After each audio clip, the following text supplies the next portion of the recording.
Hello everyone, welcome back to career crack hub. और कैसे हैं आप सब? आई होप आप सब बहुत बहुत मज़े में होंगे। मेरा नाम है मनीषा और मैं आपको बायोलॉजी पढ़ा रही हूँ। बायोलॉजी की इस सीरीज़ में आज जो हमारा लेक्चर है वो टिश्यू का पार्ट 2 है। इससे पहले लेक्चर में मैंने आपको टिश्यू बताया था कि हमारे पास में plant tissue, animal tissue 2 type होते हैं और प्लांट टिश्यू को हम ऑलरेडी कर चुके हैं। आज के इस लेक्चर में जो हम पढ़ने वाले हैं वो हम पढ़ेंगे एनिमल टिश्यू के बारे में। एनिमल्स में ही हम ह्यूमंस को भी काउंट कर लेंगे और हम अपने बारे में जाने, वो बहुत इंपॉर्टेंट है, हमारे लिए बहुत ज़रूरी है। तो चलिए स्टार्ट करते हैं एनिमल टिश्यूज़ के बारे में। सबसे पहले तो एक बार टिश्यू के बारे में थोड़ा सा बता देती हूँ कि टिश्यू क्या होते हैं, उत्तक क्या होते हैं, ताकि आपको ना ईजी हो जाए आगे इसको कनेक्ट करना और इसको पढ़ना।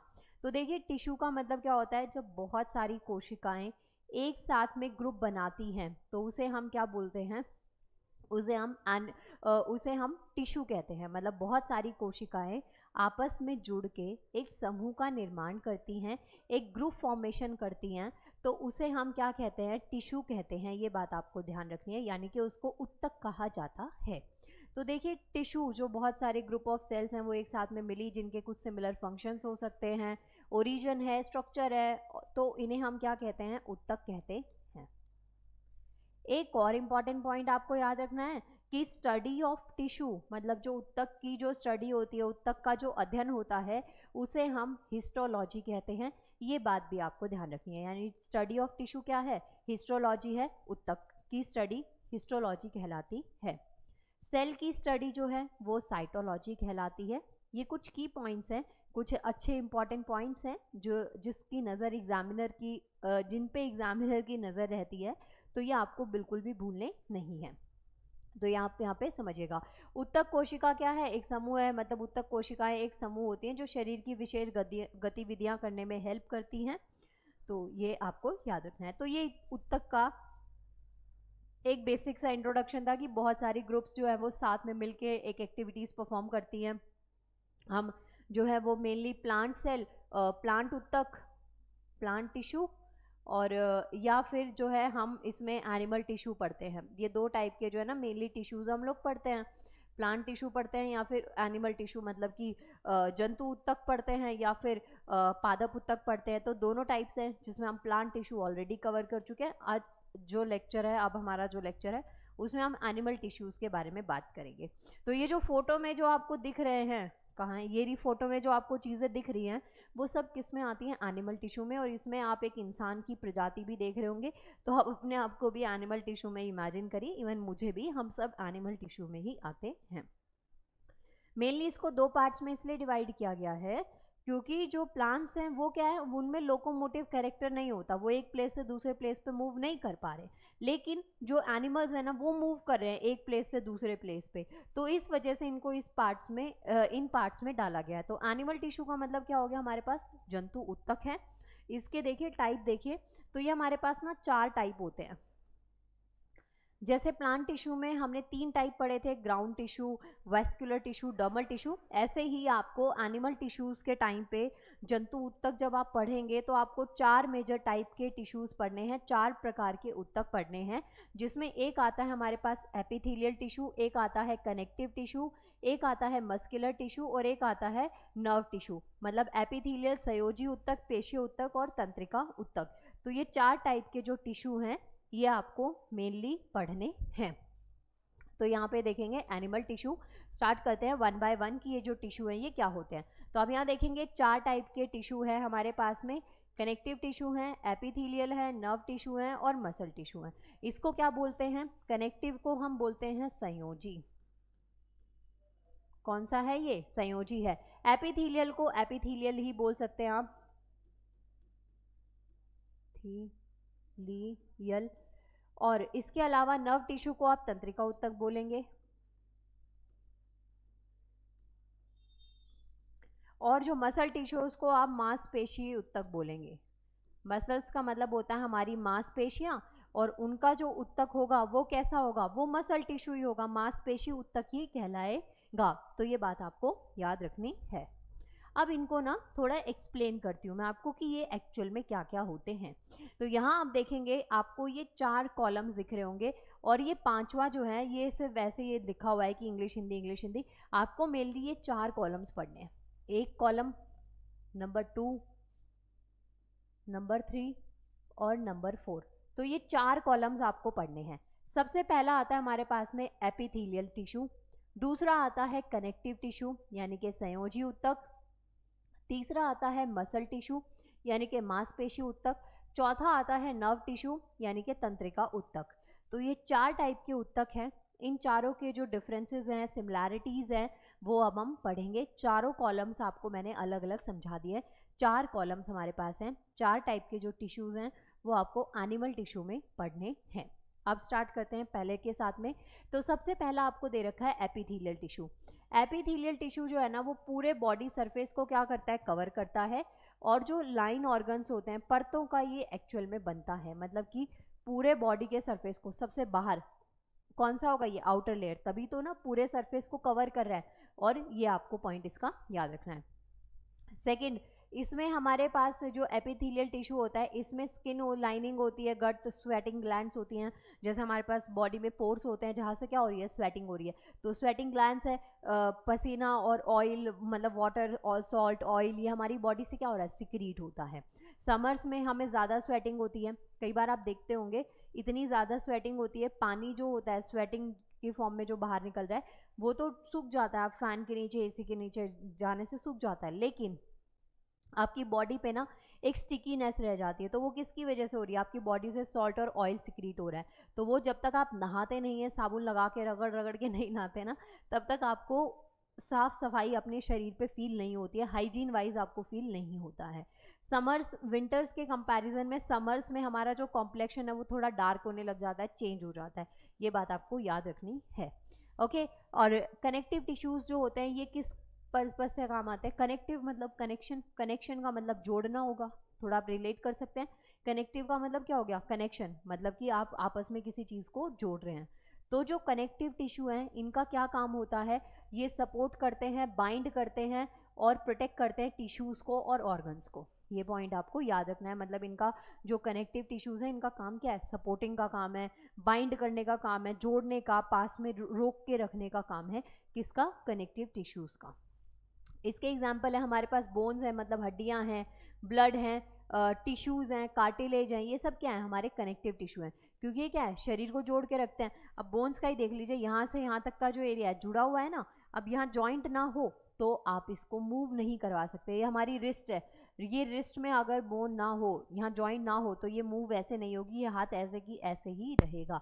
तो ये बात आपको ध्यान में रखनी है। नेक्स्ट आता है हमारे पास में मसल टिश्यू। मसल टिश्यू जो होता है वो रिस्पॉन्सिबल होता है मूवमेंट के लिए, जैसे कि हमारे पास में स्केलेटल है, कार्डियक मसल्स हैं मूवमेंट में। जैसे ये हाथ है ना, इसको मूव करवा पा रही हूँ मैं, जो पैर है ना वो भी मूव करे, पर मैं उठा के नहीं दिखा सकती, इतना मेरा बैलेंस खतरनाक नहीं है, मैं गिर जाऊंगी। तो ये क्या है, मूवमेंट के लिए जो रिस्पॉन्सिबल हैं। तो वो क्या है आप देखेंगे यहाँ पे, ये कौन से टिश्यूज़ होते हैं, ये होते हैं हमारे पास में मसल टिश्यूज़। कौन से होते हैं, मसल टिश्यू। ये रिस्पॉन्सिबल होते हैं मूवमेंट्स के लिए, जैसे इसमें स्केलेटल हो गया, कार्डियक मसल्स हो गई हैं, और जो हमारी स्मूथ मसल्स होती हैं। इतना पॉइंट आपको याद रखना है। तो ये किसके एग्जाम्पल है, मसल टिश्यूज़ के। अब जो मसल टिश्यू होते हैं इसमें स्केलेटल मसल है जो कि बोन से अटैच होती है, कार्डियक मसल जो कि हार्ट से रिलेटेड है। कार्डियक वर्ड याद रख लीजिएगा कि हमेशा हार्ट से रिलेटेड है। कार्डियोलॉजिस्ट जो हार्ट की स्टडी करते हैं, सर्जन वगैरह होते हैं, उनको हम कार्डियोलॉजिस्ट कहते हैं, ठीक है। तो ये पॉइंट आपको याद रखना है। अब इसके साथ में आपको एक और बात याद रखनी है कि यहाँ पे स्मूथ मसल वर्ड यूज़ किया है। तो जो स्मूथ मसल्स होती हैं वो किसकी होती हैं, इंटेस्टाइन की होती हैं। जो आंत होती है हमारे पास, एक छोटी आंत होती है, एक बड़ी आंत होती है। छोटी आंत का नाम छोटा है लेकिन उसके फंक्शन जो है वो बड़ी आंत के कंपैरिजन में बहुत ज़्यादा होते हैं। बड़ी आंत का नाम बड़ा है लेकिन उसके फंक्शंस इतने ज़्यादा नहीं होते हैं। तो स्मूथ मसल किसकी है, इंटेस्टाइन, यानी कि जो आंत होती हैं उनकी जो मसल्स होती हैं वो कैसी है, स्मूथ मसल है। ये आपको ध्यान रखना है। आगे देखते हैं नर्व टिश्यू। नर्व टिश्यू जो है ना, जब से बायोलॉजी के लेक्चर की सीरीज स्टार्ट हुई तब से मैं आपको न्यूरॉन न्यूरॉन बोले जा रही हूँ। नर्व टिश्यूज़ का मतलब क्या है, जो ये मैसेजेस को स्प्रेड करने का काम। पूरी बॉडी में नर्व सेल का एक जाल होता है। न्यूरॉन का पूरी बॉडी में एक जाल होता है, जैसे ही आप कोई भी चीज़ टच करते हैं, आपने ठंडा गर्म कुछ ऐसे टच किया, झट से आपका हाथ पीछे हो जाएगा, झट से आपको चीज़ें समझ में आ जाएंगी। तो किसकी वजह से हो रहा है? नर्व टिश्यू की वजह से होता है। क्या हुआ यहाँ पे? नर्व सेल है, न्यूरॉन है, उसने मैसेज कैप्चर किया, फट से ब्रेन को दिया, ब्रेन ने कमांड दी और हमने एक्शन लिया। समझ गए? इसी वजह से जब आप पैनिक कर जाते हैं, आप कोई सिचुएशन है उसको आप हैंडल नहीं कर पा रहे हैं, आप पैनिक बहुत ज़्यादा कर रहे हैं, आप परेशान हो रहे हैं, घबरा रहे हैं, तो उस सिचुएशन में क्या होगा? आप गलत डिसीजन ले जाते हैं। हमारा जो ब्रेन है वो प्रॉपर सही तरीके से कमांड नहीं दे पाता है, हमें समझ नहीं आ रहा होता, क्योंकि हम पजल हो चुके होते हैं। तो बहुत सारे मैसेजेस एक साथ ब्रेन के पास पहुंचेंगे तो कैसे काम चलेगा, है ना? अब खुद का एग्जाम्पल देखिए, अगर आपको मैंने कोई काम बोला करने को, 1 बाय 1 अगर मैं आपको कोई काम बोलूँगी तो आप कंपेरेटिवली इजीली कर लेंगे उसको। अगर मैंने एक साथ ही आपको बहुत सारे काम दे दिए, ये भी करिए वो भी करिए फलाना ढिमका ये वो, तो क्या आप सारे काम कर पाएंगे? आप नहीं कर पाएंगे। तो वहाँ पे थोड़ा बहुत ना आपको ध्यान देना पड़ता है। तो यहाँ पे आप याद रखेंगे कि जो नर्व टिश्यू है ये सिग्नल्स को ट्रांसमिट करता है, और ये kind of process of information है, मतलब इंफॉर्मेशन को ट्रांसपोर्ट करने का काम किसका है? नर्व टिश्यू का है, तंत्रिका ऊतक का काम है। ये आपको याद रखना है। इसमें एग्जाम्पल जो है वो ग्लियल कोशिकाएं हैं और न्यूरॉन है, ये पॉइंट आपको याद रखना है। आगे बढ़ते हैं।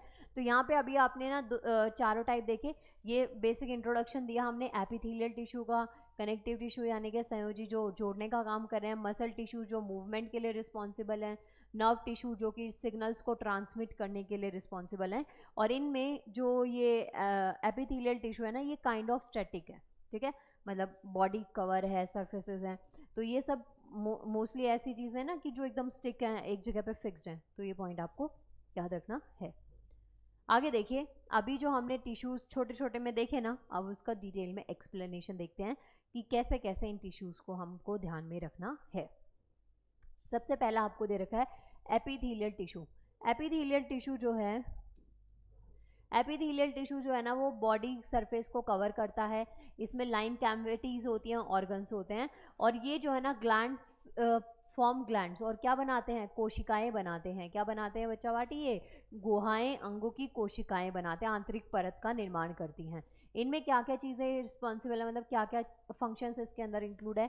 एपिथेलियल टिश्यू हमेशा प्रोटेक्शन का काम करेंगे। सरफेस है ना, किसको कर रहा है? प्रोटेक्ट ही तो कर रहा है। अब खुद से सोचिए, आपके हाथ के ऊपर ये स्किन है, सरफेस ही है, अगर आपको चोट लगेगी तो ये स्किन पे लगेगी, आपकी स्किन कटेगी, फिर ब्लड बाहर आएगा। अगर हमारी ये स्किन ना हो तो डायरेक्ट हमारी जो नर्व्स है, जो नसें हमारे हाथों में दिखती हैं, वो डैमेज हो जाएंगी। देखिए यहाँ पे ना मेरी तो दिखती है, आपका पता नहीं, तो ये नसें जो है ये डैमेज हो जाएंगी। और या फिर अगर हमारे ऐसे रिब केज वगैरह ना हो तो हमारा हार्ट डैमेज हो जाएगा, गिरते ही आप खत्म हो सकते हैं। ये चीज़ें क्या है? प्रोटेक्शन का काम करेंगी। तो एपिथेलियल टिश्यू जो हैं वो किसका काम करते हैं? सुरक्षा प्रदान करने का काम करते हैं। तो ये पॉइंट आपको याद रखना है कि एपिथेलियल ऊतक जो है वो शरीर की सतहों को ढकता है, और इसके जो फंक्शंस है उसमें क्या क्या आता है, कार्य क्या क्या आते हैं? सुरक्षा है, उसके अलावा क्या है? एब्जॉर्प्शन है यानी कि अवशोषण है, सिक्रीट करना श्रावण है, और सेंसेशन है यानी कि संवेदन शामिल है। तो ये किस में आएगा? आपके पास में टॉपिक आएगा हमारे पास में एपिथेलियल टिश्यू के अंदर। तो यहाँ पे आपको एपिथेलियल टिश्यू दे रखा है और उनके प्रोटेक्शन दे रखी है। तो यहाँ पे आप देखेंगे डायग्राम में, इसको समझ लीजिए, स्किन का काम क्या है? प्रोटेक्शन का, बचाने का।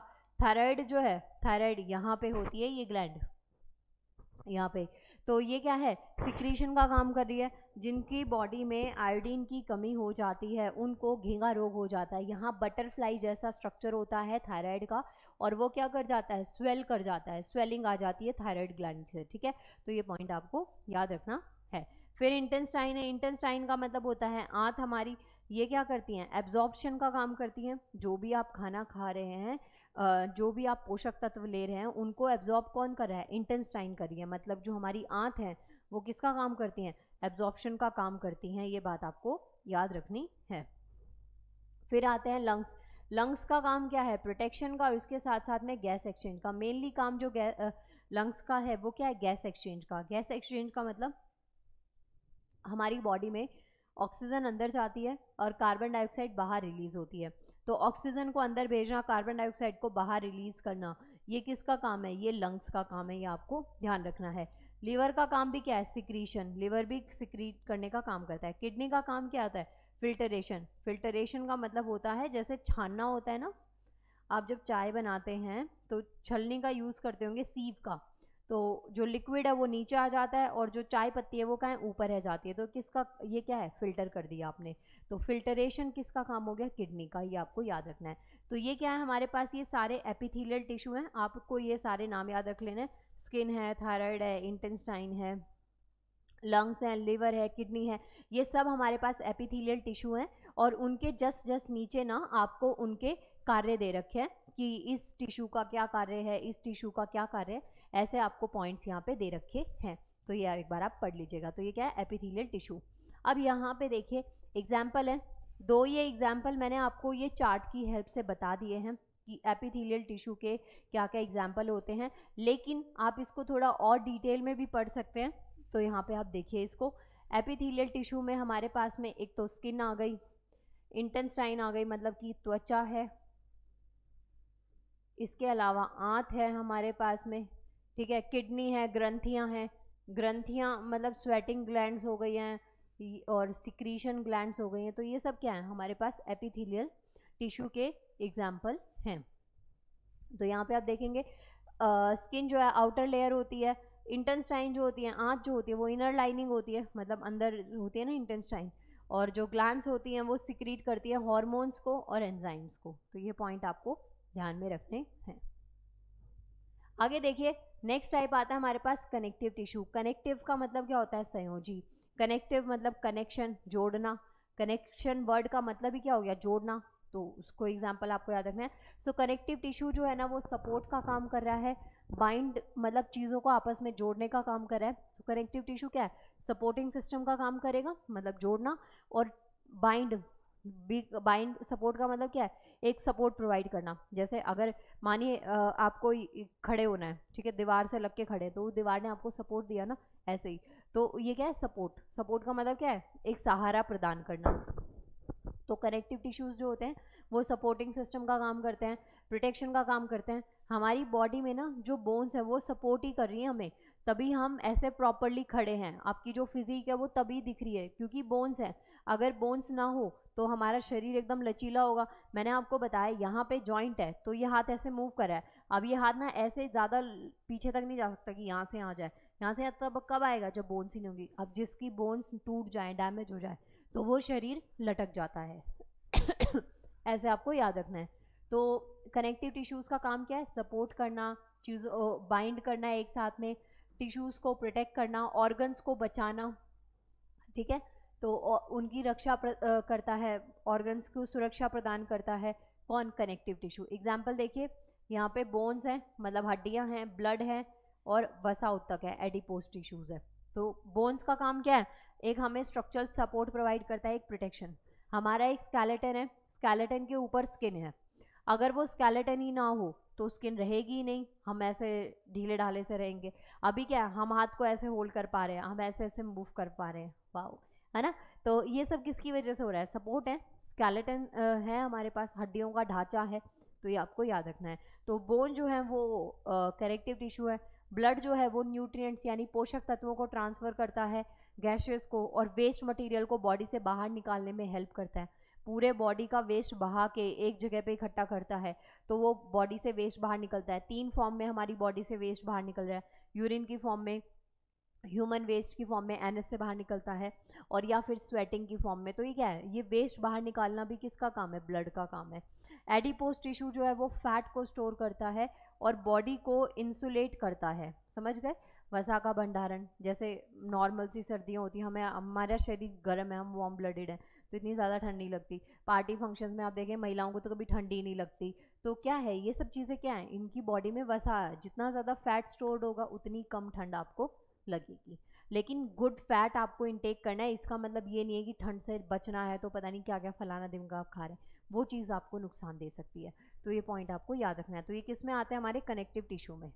तो ये क्या है, कनेक्टिव टिश्यू है, यहाँ पे टेंडन है, एडिपोज टिश्यू है जो कि फैट स्टोरेज का काम कर रहा है। इसके अलावा डर्मिस है जो कि स्किन के लेयर है, जैसे जहाँ पे हेयर्स वगैरह होते हैं ना, ये डर्मिस हो गया। फिर कार्टिलेज है, कार्टिलेज मतलब जो जॉइंट्स होते हैं ना, मज्जा जो होती है, ये वाला जो पॉइंट है ये क्या है, कार्टिलेज हो गया, ये ठीक है, ये मूव कर पा रहे हैं हम। तो ये सब चीज़ें क्या है हमारे पास में कनेक्टिव टिश्यू का एक एग्जाम्पल है।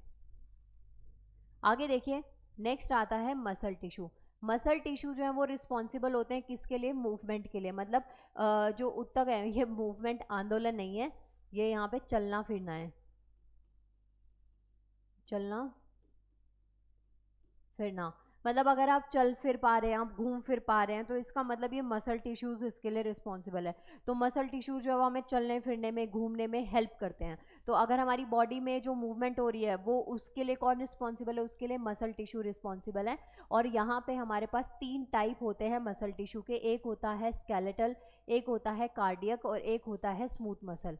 स्केलेटल का मतलब हो गया हड्डियों का ढांचा, कार्डियक का मतलब हार्ट से रिलेटेड, और स्मूथ मसल का मतलब जो कहाँ होती है? इंटेस्टाइन में होती है, यानी कि हमारी आंतों में होती है। तो ये पॉइंट आपको याद रखना है। तो मसल टिश्यू जो है वो इनकी मूवमेंट के लिए रिस्पॉन्सिबल है। 3 टाइप जो है वो मसल टिश्यूज के आपको पढ़ने हैं। आगे आप देखेंगे, इसके एग्जाम्पल है, जैसे स्केलेटल मसल है। स्केलेटल मसल जो होती है, कंकालीय मांसपेशियां जो है वो कहाँ पे होती हैं? बोन से अटैच होती हैं और रिस्पॉन्सिबल होती हैं जो वॉलंटरी मूवमेंट्स होती हैं। मतलब स्केलेटल मसल जो होती है ना वो वॉलंटरी एक्शंस करवाती है। वॉलंटरी मतलब स्वैच्छिक, जो आपका मन करे। अब मेरा मन नहीं करा, मैं इस हाथ को नहीं हिलाऊंगी, मेरा मन नहीं करा, मैं नहीं चलना चाहती, मैं बैठी रहूंगी, ठीक है। कुछ मूवमेंट्स हमारी बॉडी में ऐसे होते हैं कि जो हम अपने मन से कर सकते हैं। कुछ मूवमेंट्स हमारी बॉडी में ऐसे होते हैं जो हम अपने मन से नहीं करते, लेकिन वो होते रहेंगे होते रहेंगे। अब जैसे मानिए, कुछ चीज़ें ज़रूरी हैं कि अपने आप भी हों।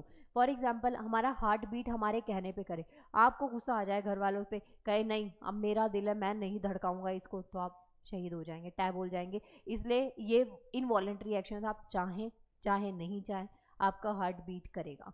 आप चाहें चाहे नहीं चाहिए, आपकी जो किडनी है वो फिल्ट्रेशन का काम करती रहेगी। समझ गए? हमारे बॉडी के अंदर जो इंटरनल एक्टिविटीज़ है ना वो होती रहेंगी हमारे चाहने ना चाहने से।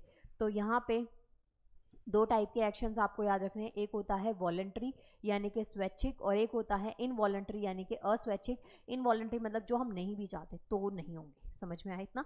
तो ये आपको याद रखना है। तो यहाँ पे हमारे पास नेक्स्ट आता है कार्डियक मसल।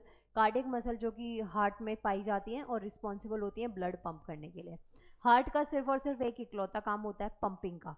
ब्लड को पंप करने का काम किसका है? हार्ट का। जो हम ऐसे सोचते हैं कि उसके दिल में हमारे लिए नहीं है, वो फलाना नहीं है, ढिमका नहीं है, तो वो हार्ट से कोई उसका दिक्कत नहीं है। सारा ब्रेन का लोचा होता है, हमारे दिमाग का लोचा होता है। जितनी फीलिंग्स है, जो भी जैसी भी फीलिंग है, लव, हेटरेट, एंगर, कुछ भी, वो सब ब्रेन की एक्टिविटीज़ होती है। हार्ट का सिर्फ काम क्या है? ब्लड को पंप करना। ये बात आपको ध्यान में रखनी है। फिर स्मूथ मसल्स हैं जो कि इंटरनल ऑर्गन, जैसे कि इंटेस्टाइन यानी कि जो हमारी आंत होती हैं और जो हमारी ब्लड वेसल्स होती हैं, इनके अंदर पाई जाती हैं। और ये जो है ना, ये वाली जो मसल्स होती हैं, स्मूथ मसल्स होती हैं, ये हमारे इनवॉलेंट्री एक्शंस के लिए, इनवॉलेंट्री मूवमेंट्स के लिए रिस्पॉन्सिबल है। मतलब जो हम नहीं भी चाहते तो भी हो रही है। आपने खाना खा लिया ना, वो डाइजेस्ट होगा, आपके रोकने से नहीं होगा। आप ये सोचिए, जो आपने खाना खाया उसमें से प्रोटीन, कार्बोहाइड्रेट हमारी इंटेस्टाइन जो है ना वो एब्जॉर्ब ना करे, ऐसा नहीं हो सकता। जो आपने खाना खाया उसमें जो एब्जॉर्प्शन है वो होगी। समझ में आया इतना? तो ये जो पॉइंट्स है वो आपको याद रखने हैं। क्लियर हो गया? तो स्मूथ मसल जो है वो इंटरनल ऑर्गन्स में पाई जाती है, जैसे कि इंटेस्टाइन में, ब्लड वेसल्स में, और ये सब जो है ना वो इनवॉलेंट्री मूवमेंट्स के लिए रिस्पॉन्सिबल होती हैं। ये देखिए यहाँ पे 3 टाइप की जो मसल्स है मैंने आपको बताई। एक हो गया कार्डियक मसल, दूसरा कलर का पहन लेती हूँ, हाँ जी। तो एक हमारे पास है कार्डियक मसल है, यहाँ पे हमारी स्केलेटल मसल है, और ये क्या है? स्मूथ मसल है। तो यहाँ आप देखेंगे कार्डियक मसल जहाँ पे हमारा हार्ट है, ये रहा हमारा हार्ट। और फिर जो स्केलेटल मसल है ये हमारी मूवमेंट के लिए, यहाँ आर्म्स पे, थाइस पे, लेग्स पे, तो ये क्या है? हमारी मूवमेंट के लिए मसल्स हैं, तो ये स्केलेटल मसल है। फिर उसके बाद में जो हमारी इंटेस्टाइन, जो इंटरनल ऑर्गन्स होते हैं, जो हमारी इंटेस्टाइन है, यहाँ पे जो मसल है वो कौन सी है? वो हमारी स्मूथ मसल है, ये आपको याद रखना है। तो ये क्या है? स्मूथ मसल है। तो टाइप ऑफ मसल टिश्यूज आपको यहाँ पे ध्यान रखने हैं। और क्लियर आपको देखना है तो ये आप यहाँ से देखिए, ये रहे एकदम क्लियर। ये कार्डियक मसल है, यहाँ पे डायग्राम में समझ में आ रहा होगा। ये हार्ट के पास में जो है कार्डियक, कार्डियक मतलब हार्ट से रिलेटेड है। किससे रिलेटेड है? हार्ट से। फिर यहाँ पे जो मसल्स हैं ये क्या है? स्मूथ है। ये स्मूथ का मतलब होता है इंटरनल मसल्स। इंटरनल मसल जो होती हैं वो इनवॉलेंट्री एक्शंस के लिए रिस्पॉन्सिबल होती हैं, और जो स्केलेटल मसल्स होती हैं वो वॉलेंट्री एक्शंस के लिए, मतलब जो काम आप करना चाहें आपकी चॉइस है, नहीं करना चाहें आपकी चॉइस है। तो उनके लिए आप चल रहे हैं, चलना चाहते हैं, आपका मन नहीं है भागने का, मत भागिए, कोई ज़बरदस्ती नहीं है। आपका मन है चलने का, आराम से चलते रहिए, नहीं चलने का मन तो मत चलिए, आपकी चॉइस है। आप पढ़ना चाहते हैं पढ़िए, नहीं पढ़ना चाहते नहीं पढ़िए, आप खाना चाहते हैं खाइए, नहीं खाना चाहते नहीं खाइए। तो ये क्या है, वॉलंटरी एक्शंस है, आपकी चॉइस इसमें चल रही है। लेकिन हार्ट का ब्लड पंप करना आपके हाथ में नहीं है, वो हार्ट ब्लड पंप करेगा ही करेगा। ऐसी एक्टिविटीज़ जो हमारे हाथ में नहीं है, स्टिल हमारी बॉडी में अपने आप होती जा रही है, होती जा रही है, आपके चाहने ना चाहने से उन पर कुछ फ़र्क नहीं पड़ रहा, तो वो क्या है, हमारी इनवॉलेंट्री एक्शंस हैं, मतलब उनका आपसे कोई लेना देना नहीं है। और जो स्मूथ मसल्स होती हैं वो इनवॉलेंट्री एक्शंस के लिए ही रिस्पॉन्सिबल होती हैं, ये बात आपको याद रखनी है। ठीक है, आगे बढ़ते हैं। आगे देखिए, नर्व टिश्यू है। नर्व टिश्यू जो है वो मैसेज को रिसीव करने का, ट्रांसमिट करने का काम करता है इलेक्ट्रिक सिग्नल्स को, और थ्रू आउट द बॉडी। इसके अंदर न्यूरॉन इंक्लूड होता है, और ग्लियल सेल्स जो होती हैं वो इसके अंदर इंक्लूड होती हैं। एग्जाम्पल न्यूरॉन का हमारे पास नर्व सेल्स हैं जो कि सिग्नल्स को ट्रांसमिट करने का काम करती हैं, और ग्लियल सेल जो होती हैं वो सपोर्ट और प्रोटेक्शन प्रोवाइड करती है न्यूरॉन को। तो ये पॉइंट्स आपको याद रखने हैं। एक मतलब ना ये नेट होता है, ऐसे ऐसे होता है, जैसे ट्री नहीं होता, इस तरीके का वेब होता है, जाल है ये न्यूरॉन, ऐसा दिखता है नर्व टिश्यू। जब आप 10th स्टैंडर्ड में होंगे ना, आपकी टीचर्स ने चिल्ला चिल्ला के बोला होगा आपको कि ये तो ज़रूर पढ़ के जाना, 5 मार्क का क्वेश्चन आता है। हमें ऐसे बोला जाता था तब कि ये चीज़ तो करनी करनी है, ज़रूर करनी है, बहुत इंपॉर्टेंट है। तो ऐसे ही आपको ये नर्व टिश्यू का भी यहाँ पे देखना है कि जो नर्व टिश्यू बहुत इंपॉर्टेंट है, ये इसका जो सेल है और ये इसकी ब्रांच है, मतलब स्टेम है, ये क्या है, स्टेम है। और फिर यहाँ पे ये हमारे पास क्या है, ये है रूट्स। क्लियर हुआ, ये आपको ध्यान रखना है। तो इसका काम क्या है, बेसिकली पूरे जो इन्फॉर्मेशंस हैं उनको कलेक्ट करता है, मैसेजेस को स्प्रेड ट्रांसमिट करने का काम जो है वो किसका है, न्यूरॉन का है। ये आपको पॉइंट याद रखना है। फिर अभी जैसे मैंने आपको इससे पहले लेक्चर में प्लांट टिश्यू पढ़ाए थे, इसमें मैं आपको एनिमल टिश्यू बताए हैं। अब दोनों को ना ओवरऑल एक साथ देख लेते हैं, क्या था प्लांट टिश्यू, क्या था एनिमल टिश्यू, ताकि एक रैंडम रिवीजन हो जाए। अगर आपने अभी तक नहीं पढ़ा और पढ़ा था तो अच्छी बात है, दोबारा पढ़ लीजिएगा, आपको चीज़ें और अच्छे से याद हो जाएंगी। तो यहाँ पे आप देखेंगे प्लांट टिश्यू है, यानी कि पादप उत्तक है, और ये मैंने इंग्लिश में ही लिखा है, हिंदी में नहीं लिखा, क्योंकि इसको मैं बहुत बार एक्सप्लेन कर चुकी हूँ, तो आपको नोट्स मिल जाएंगे।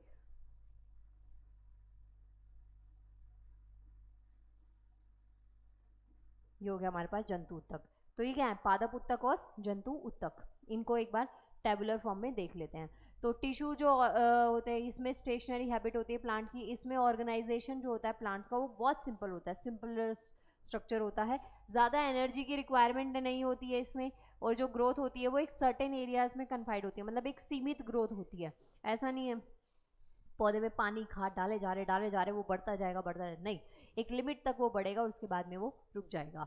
उसके अलावा जो बहुत सारे टिश्यूज़ हैं वो कैसे हैं, वो डेड होते हैं, मृत होते हैं, जैसे एग्जांपल इसमें कॉर्क का दे रखा है।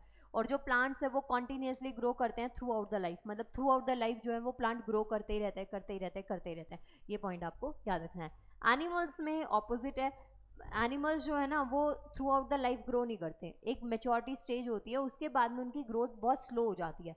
दो हमें बर्थ के बाद टिल डेथ जाना पड़ता है, लेकिन जो मेच्योरिटी के बाद में ग्रोथ थोड़ी स्लो हो जाती है। और जो मेंटेनेंस की एनर्जी की रिक्वायरमेंट वो बहुत ज़्यादा होती है, आप कहीं से टूट फूट जाएं, चोट वोट लग जाए, तो ज़्यादा एनर्जी की आपको रिक्वायरमेंट है ठीक होने में। तो ये पॉइंट आपको याद रखना है, मतलब हीलिंग में आपको ज़्यादा टाइम लग जाएगा। उसके अलावा ग्रोथ जो होती है वो लिमिटेड नहीं होती, is not limited to areas, most of the tissues are living. और जो एनिमल टिश्यूज़ जो होते हैं वो मोस्टली ऐसे टिश्यूज़ होते हैं जो कि कैसे होते हैं, लिविंग टिश्यूज़ होते हैं, मतलब कि जीवित उत्तक जो हैं वो पाए जाते हैं। और टिश्यूज़ जो होते हैं वो मतलब मोबिलिटी जो एनिमल्स होते हैं उनके लिए ज़रूरी होता है। मोबिलिटी का मतलब मैंने आपको बताया कि जो प्लांट्स होते हैं वो अलग सिर्फ इस सेंस में होते हैं कि उनमें मोबिलिटी नहीं हो सकती, मतलब वो मूव नहीं करते, उनमें लोकोमोटिव कैरेक्टर नहीं होता। लेकिन जो ये होते हैं एनिमल्स होते हैं, हम लोग मूव कर सकते हैं, मतलब आपको एक प्लेस से दूसरे प्लेस पे मूव करना आप कर सकते हैं, लेकिन प्लांट्स में एज सच ये नहीं होता, ये मूवमेंट प्लांट्स में इतनी नहीं होती है। तो ये पॉइंट आपको याद रखना है। तो ये प्लांट और जो एनिमल टिश्यू था ये हमारा टॉपिक ख़त्म हो गया। नेक्स्ट लेक्चर में मिलेंगे, नेक्स्ट लेक्चर में हम कंटिन्यू करेंगे रेस्पिरेशन के साथ में, मिलते हैं नेक्स्ट लेक्चर में। और आप सब अपना ध्यान रखिए और अपने एग्ज़ाम्स की प्रिपरेशन बहुत अच्छे से करते रहिए। मेरी ब्लेसिंग्स आप लोगों के साथ है कि ये वाला जो ईयर है ना 2025 आपके लिए बहुत बेस्ट कुछ बढ़िया सा लेके आए जो आप डिज़र्व करते हैं, आपकी मेहनत डिज़र्व करती है। नाउ मिलते हैं नेक्स्ट लेक्चर में। Bye bye, take care.